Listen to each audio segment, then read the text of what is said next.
what they're doing is they're basically failing to penetrate that veil and realize that there are tens of thousands of years of lost history, that things were happening.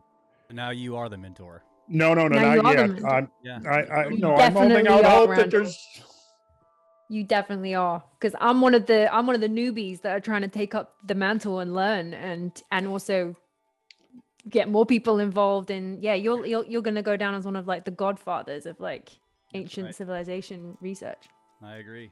Well, embrace your destiny. That's right. Yeah. Do I get a lightsaber? 100%.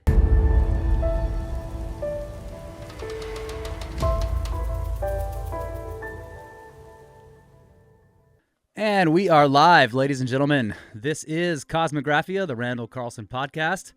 Thank you very much for being here. I see there's a lot of you in the chat already. And we have an extra special show for you guys tonight. We are joined by Johanna James, who has an excellent YouTube channel, and she's been diving into the ancient mysteries, especially the Atlantis stuff. So we wanted to have her on the show to have a conversation with Randall. So thank you very much for being here, Johanna. Thank you for having me. Welcome. It's a Monday night where I am. I'm from London, and it's coming up to midnight, and so this is awesome. This makes Monday nights so cool. Ordinarily, this would be my nap time. Oh, sorry. So I'm making a great sacrifice to be here at this time. I appreciate it, and I'm fangirling. I've got to admit, Randall. Oh shucks. Yeah, we saw your surprise when somebody told you that Randall had done a response to your Atlantis video. Okay, yeah, that was great, real time. We're like, yeah, she's happy about that. Yeah, well, some of the comments that came up and some of the questions were exactly things that I was thinking, we didn't address that in our 10 hours. So it gave me a good opportunity to address some of the issues that people commonly raise when having a discussion about Atlantis. So just in case anyone's wondering, I make YouTube videos based on like ancient mysteries, ancient histories, and I decided to make like a condensed what I could understand of Randall's videos. I went through like 10 hours of your videos all about the Atlantis, and they were amazing. And I was like, okay, if I could try and explain this to someone in like 20 minutes, if I had 20 minutes to say who like Randall Carlson's work. And so, yeah, I just made that kind of also to get it like straight in my head, what you were trying to say. And then you saw the video and then you did like a response. So that was amazing. That was freaking out. People were messaging me being like, yo, Randall's replied to your Randall video. I was like, well, this is the internet. This is great. Well, I was impressed. I had to say you did a very admirable job of condensing it. You really to a bite-sized, digestible amount, because I'm well known for I'm like the Grateful Dead of these, 6 or 7 or 8 hours of jams. So I can go and go and go until I collapse. I'm not going to lie. I had to watch some of the vids. I had to like rewatch them a few times to like, because it's just, there's so much science and so much information. But that's kind of what my channel is, because I've got like no training in science or history. I'm not qualified in any way, shape or form. I'm just a geek and I'm just interested. So my channel, my kind of goal was, I was like, what if I could kind of get people interested in ancient history that otherwise would just completely would go over their head? Or so that's why my style of content is like very digestible, 20-minute videos, trying to explain and tell people, yo, you have no idea like what's going on in the ancient history world. School, it was all wrong. And yeah, it's kind of exciting to see people turn on and tune in. I think you're doing a great job. In 1882, Donnelly publishes this book in which he argues that there really was an Atlantis.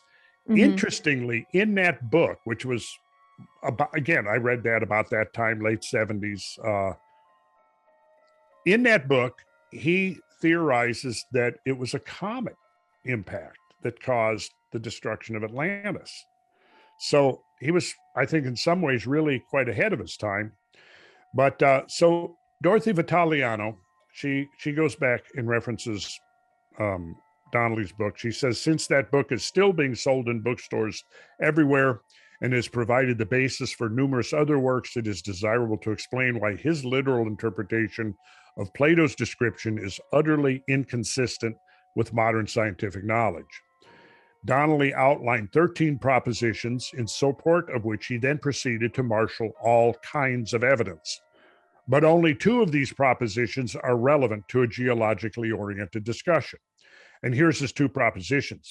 Number 1, there once existed in the Atlantic Ocean, opposite the mouth of the Mediterranean Sea, a large island, which was the remnant of an Atlantic continent and known to the ancient world as Atlantis.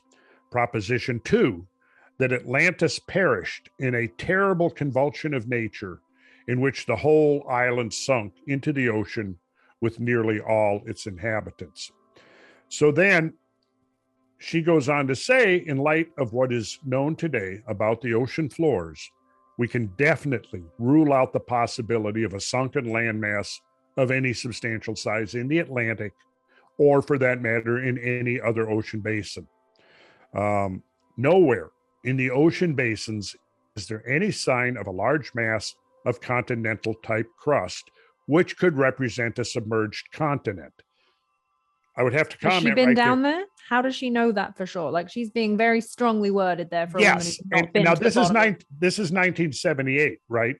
Now, if we jump ahead, this is from the NOAA's site, the National Atmospheric and Oceanic Administration, a few years ago.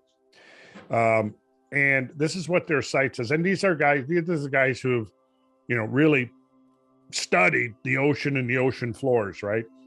So here's direct quote from their website. Like the rest of the deep ocean floor, we have explored less of the mountains of the mid-ocean ridge system than the surface of Venus or Mars or the dark side of the moon. Use of submersible or remotely operated vehicles to explore the mid-ocean ridge has provided information on less than 0.1% of the mid-ocean ridge. Much of the mid-ocean ridge still remains a mystery. Now, this is 30 years after Vitaliano made her basically sweeping dismissal, right? She looks stupid now. I'm just going to say it. I don't want to be too hard on her because she did some cool stuff. She was a cool lady. But when it came to this, she pretty much stuck to the mainstream view.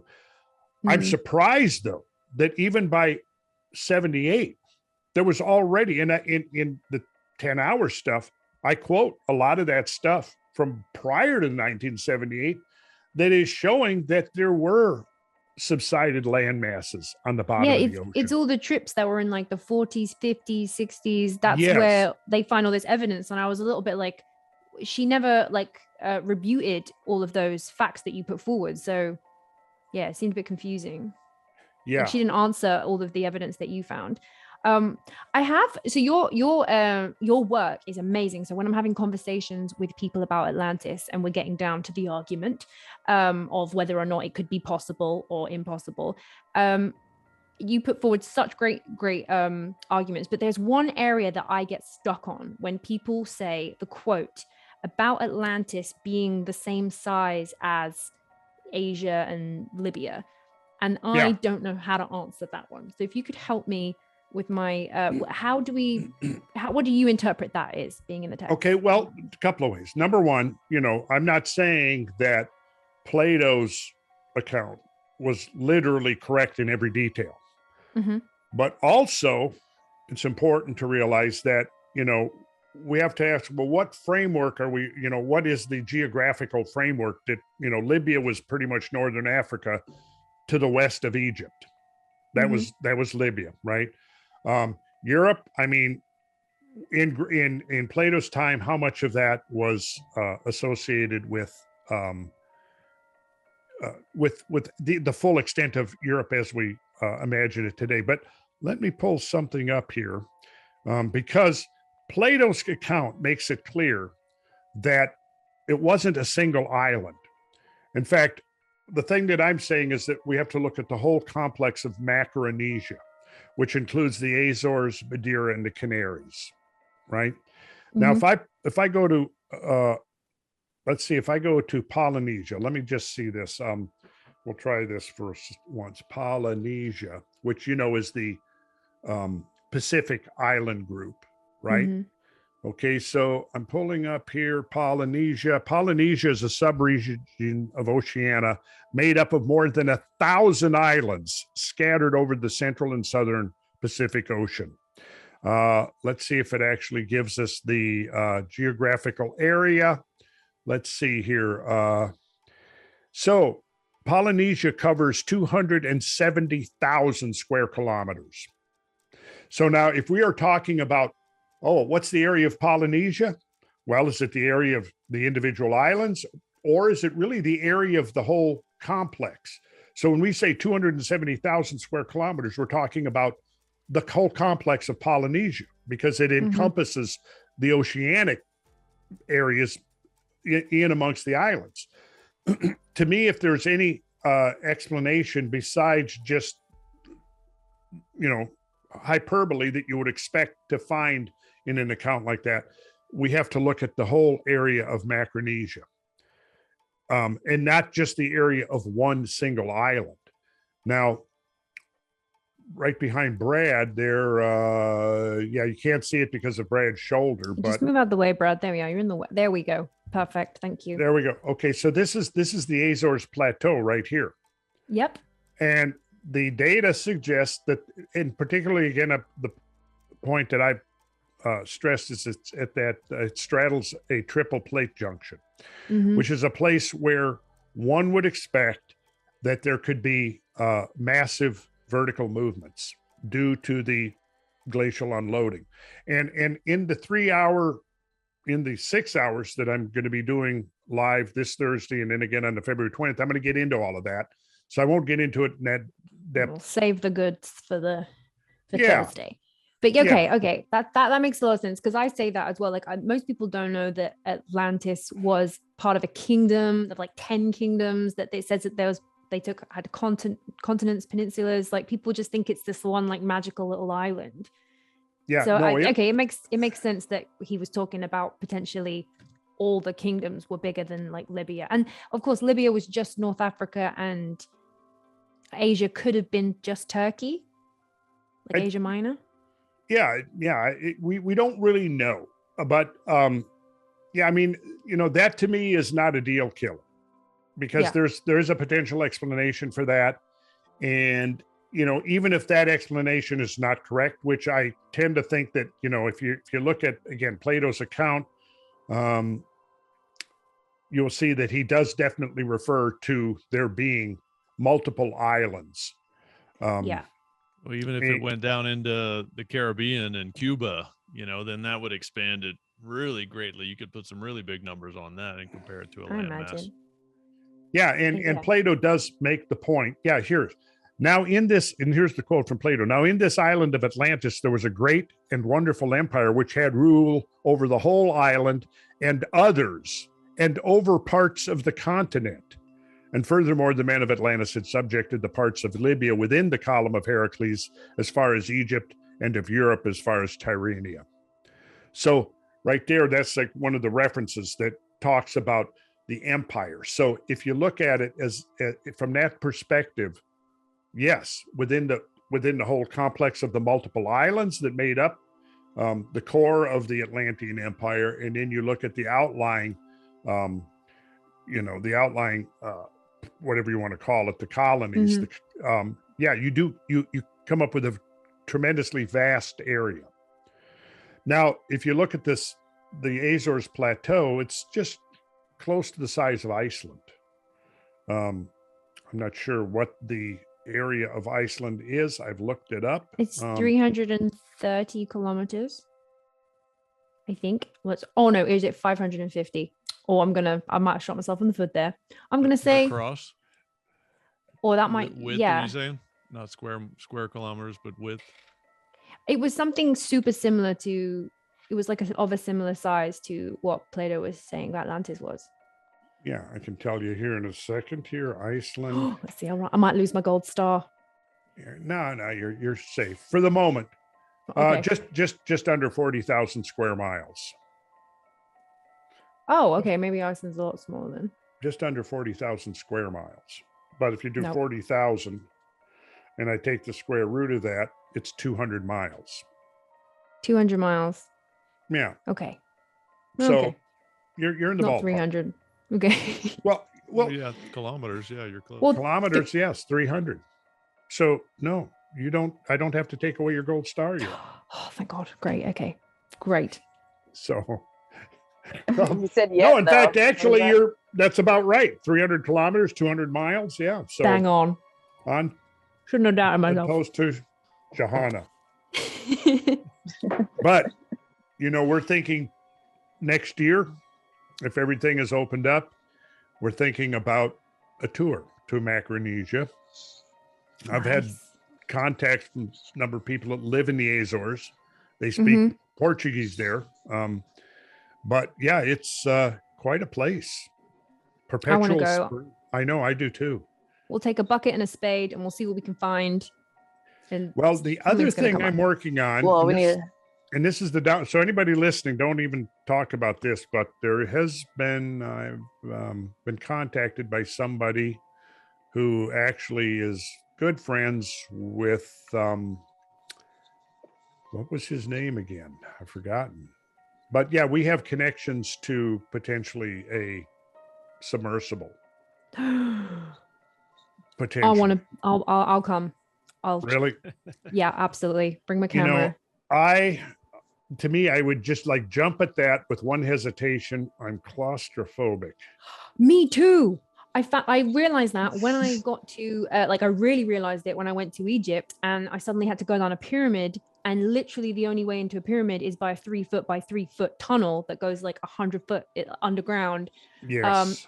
I had to face my fear, and I was sweating. It was very uncomfortable. And also you're right up against someone's butt as well, because there's like a bunch of you going in. So that's always something that I didn't realize about ancient Egypt. You're going to be nice and squished with butts and claustrophobic.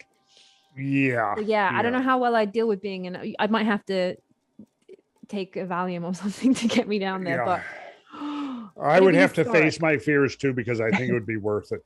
But, it'd be worth it. Our ancestors were capable or not of in prehistoric times. But I mean, every year new stuff is coming to light that I think is forcing us to reevaluate that lost, what I refer to as the deep history of the human species. It goes back probably a couple of 100,000 years, if not longer, that our modern ancestors have been on this planet.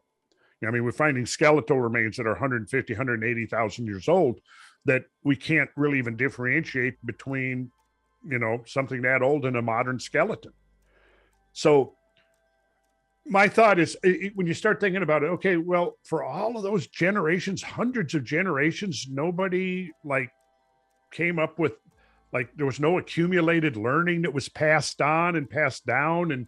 And it was just, generation after generation, they were just stuck in this stagnant level where nobody went beyond, hunting and gathering. And then all of a sudden, everywhere in the world kind of just had a realization of oh wow, we should build stuff. Yeah, this is getting kind of boring here, Yeah. Let's do something. Hey, this is getting boring, going after this small game and gathering berries and roots. Let's go quarry some 100-ton stones. Really got me totally started on researching this stuff is because I'm an actress and I write screenplays, and I have a lot of access to producers and people who want potential screenplays. So I had an idea about writing a dramatic movie about the real Atlantis story, not the Disney one. And that's why I'm collecting also loads of evidence, because I want to put down some kind of screenplay to pitch to people. And when you said that you had ideas about a movie, I was like, right, I think that we should converse about that. Or I want your ideas. I absolutely would love to.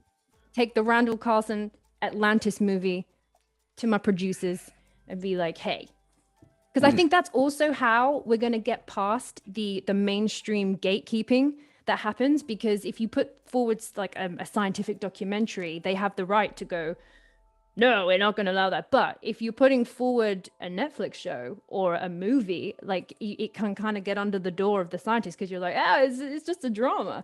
But is it? But isn't? It's all fact. It's all theory, science theory. Can I play Plato? 100%. You get to wear your toga. Okay, we can do a screen test. I'll get my toga out. It's I got to get it out of the closet and dust it off. But 100%. Or you get to be maybe like the first person to die in the deluge. That's also a good role. That's a historic role. I'll do that. Person to die. I'll do that. Okay, that's what you can play. Yeah. Everyone gets a role, but I think it's an area that there's been no like dramatization of any of this like ancient world stuff. Not really. No. So I think that's part of a. I don't know. I feel like that might be why I'm so called to this area, because that's where my skills and contacts are. Okay. Well, you know what? I think it's my dinner time. It's dinner time. It's my bedtime. All right. Thanks so much, guys.